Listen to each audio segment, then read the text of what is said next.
Avant de commencer, merci de bien vouloir vous abonner, de laisser un j'aime, un commentaire et bien sûr de partager la vidéo.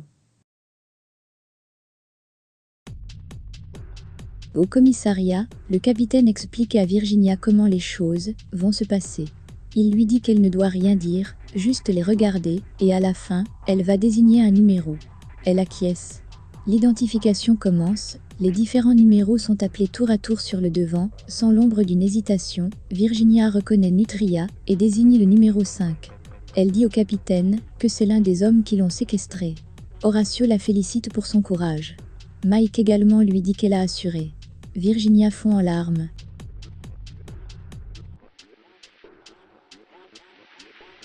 Manuela explique à Angel toutes les difficultés que Jimmy rencontre en prison. Angel compatit. Pendant qu'il parle, Manuela reçoit un appel, elle est surprise. Angel lui demande qui est-ce, elle lui dit que c'est Martin. Angel lui dit qu'elle ne doit accepter aucun marché de sa part. En effet, finalement Martin a craqué et a appelé son ex-femme. Martin dit à Manuela qu'elle ne sait pas à qui elle a affaire. Manuela lui demande choquée s'il la menace. Martin tout calmement lui répond non et lui dit clairement que elle, son idiote de sœur, et sa mère sont désormais ses ennemis. Manuela commence à angoisser. Angel est furieux et essaie de rassurer Manuela, sans même s'en rendre compte, il a la main posée sur son ventre.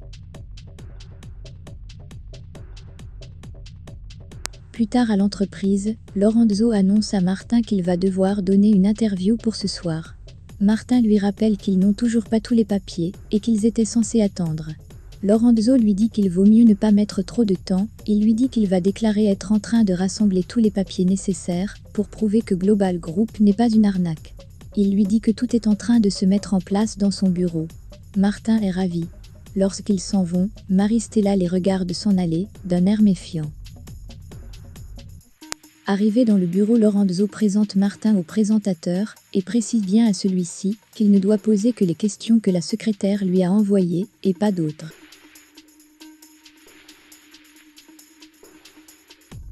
Manuela est toujours chez Angel, elle est plus détendue.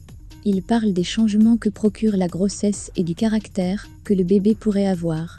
Manuela lui propose même de toucher son ventre. Angel est un peu surpris, elle lui dit en souriant qu'il ne va rien sentir car le bébé ne bouge pas encore. Angel veut bien le faire. Il hésite un moment, et quand il s'apprête à le faire, le téléphone de Manuela sonne à nouveau.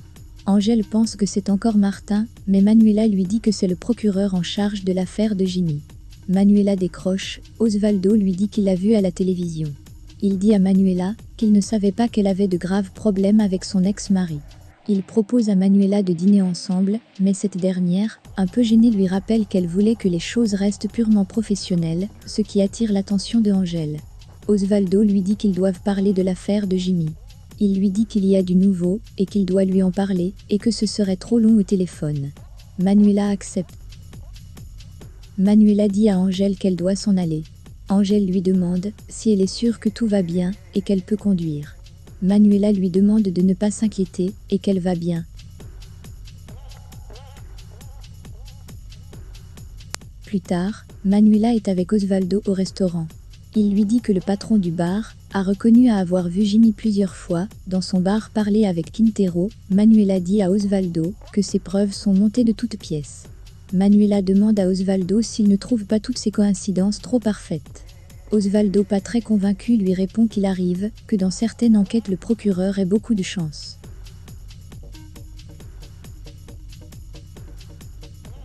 Nutria demande à son ami de l'aider à tuer Jimmy. Il lui dit qu'il peut lui donner 1000 $. Cotillo rigole et lui demande où il va trouver cet argent. Nutria lui dit qu'il a de l'argent chez sa mère et qu'il peut trouver quelqu'un pour lui apporter cette somme. Cotillo lui dit alors qu'il va y réfléchir.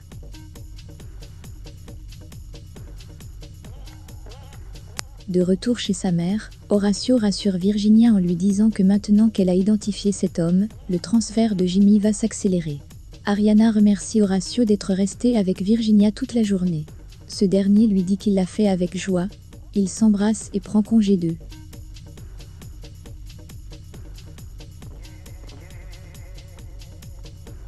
En sortant de l'immeuble des Davila, il reçoit l'appel de Christian. Horacio hésite d'abord à décrocher, mais le fait finalement. Christian demande à le voir, mais Horatio refuse. Il dit à Christian qu'il ne l'appelle que lorsqu'il veut parler ou qu'il se sent seul. Christian s'excuse et lui donne raison, mais il insiste à le voir et lui demande de venir prendre un verre avec lui. Horatio accepte. Ils se donnent rendez-vous au restaurant de l'hôtel où se trouve Christian.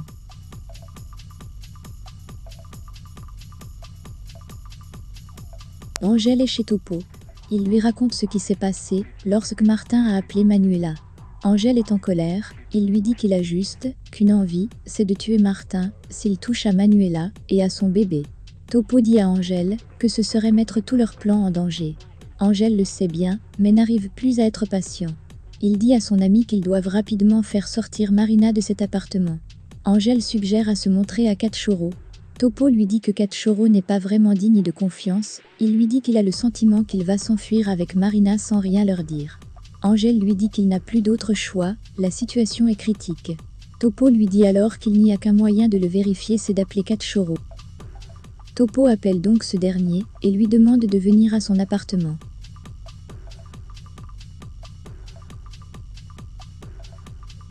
Horatio arrive au lieu du rendez-vous. Christian hésite un moment, mais les deux se prennent dans les bras. Horatio lui dit qu'il ne sait pas ce qu'il fait vraiment là. Christian lui donne raison et le remercie d'être venu tout de même. Horatio demande à Christian ce qu'il pense de l'interview que Manuela a donnée. Gêné, il lui répond qu'il n'y pense rien. Il lui dit que c'est ce que pense Martin qui compte.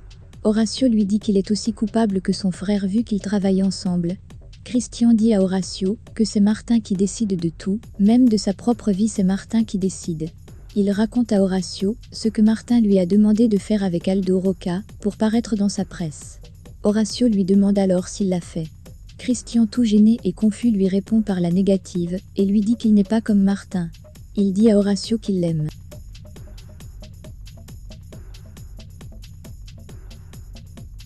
Caccioro est toujours sous le choc. Il ne réalise pas toujours que Diablo soit toujours en vie. Pendant que Angèle essaie de le convaincre qu'il est temps de faire sortir Marina de cet appartement, car ils ont besoin d'elle pour faire tomber Hierro. Caccioro est hésitant, il lui dit qu'il ne peut pas appeler Marina sinon Martin peut le découvrir. Angèle lui propose alors que Perla l'appelle. Caccioro est d'accord, il dit à Angèle qu'elle peut se faire passer pour Carmen, car c'est ainsi que Marina l'appelle. Topo appelle donc Perla et lui dit qu'ils ont besoin d'elle urgemment. Dans le prochain épisode de El Diablo.